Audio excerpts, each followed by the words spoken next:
Hello, everyone, and welcome to today's show. My name is Stephen Babalola, and I have here with me a great leader, Dr. Jonathan Lassiter.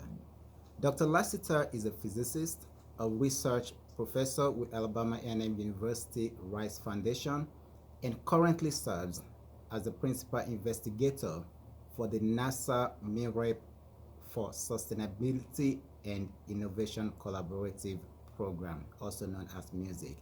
Welcome, Dr. Lassiter. Thank you, Stephen. That was quite an introduction, I have to say. So, Dr. Lassiter, since you serve as a PI for this music program from NASA, can you tell us what the program entails and what your roles as the lead of this program are? Why, certainly. So we call it Maestro in response to the music name because I enjoy themes. So management, acquisition, education, support, training, research, and outreach.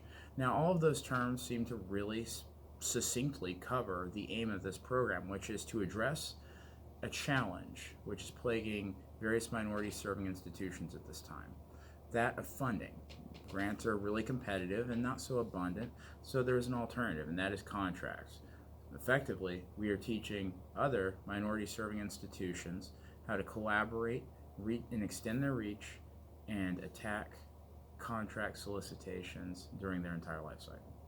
Wow, excellent. So basically, you go out and teach minority serving institutions about ways to obtain contract from NASA. If that is the case, how many minority institutions have you affected through this program? Well, the Maestro project has engaged about 143 participants as of our fourth quarterly report for Wow. fiscal year one.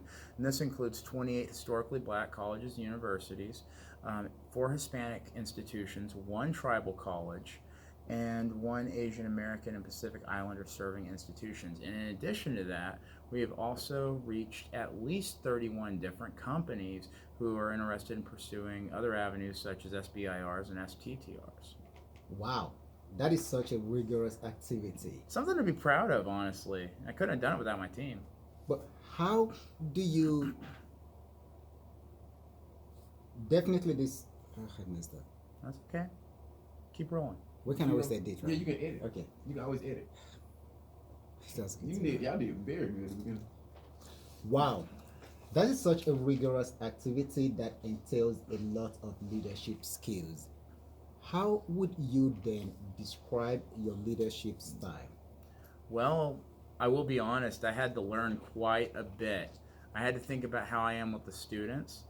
With them, I've got to definitely set a pace. I've got to have my standards, and I've got to be really unambiguous about them. I've got to be a role model, but I've also got to give everyone with whom I'm working a voice. They need to have a voice because I need to know what they're doing, and they need to know that I'm supporting them to do the best that we can all do. In the end, we're all a team no matter what. So there is a democratic element to it as well.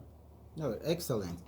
So, through these various activities, what are some challenges that you face as a leader, and how do you overcome such challenges? Oh wow, let's see. That's a heavy question because there are all sorts of challenges which could emerge. Time crunches, making sure people are paid on time, um, disagreements, anything like that. So when it comes to those, we need to make sure we're all on the same page and actually, just like if you're solving a physics problem in the classroom, you've got to identify the problem effectively. You got to see all the nuances of it and then think about a simple and effective way to make sure everybody is about as happy as they can be in the best case scenario. You got to try and keep that best case scenario in mind and try to aim for it. Excellent. So, this is kind of a personal question to me. I just always want to know, have you ever had to fire somebody? Hmm.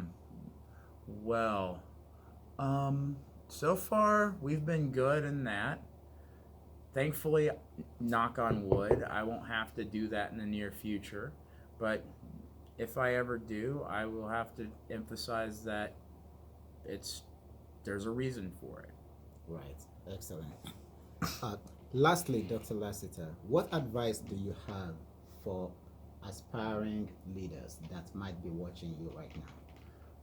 Well, there's quite a bit to it. It's a complex thing. It's not as easy as walking in willy nilly and figuring it all out immediately. There will be an adjustment period. But be a good role model. Don't be fake. Authenticity is critical. Also, if someone has concerns, make them heard. Make sure the other person knows they're being heard, that you pay attention, that you're respectful, and that you're a team working together to solve these problems, that you have common ground. Those are really big things. Wow. Well, thank you very much, Dr. Lassiter. It's great to have you Oh, around. yes, very good. Do this again sometime.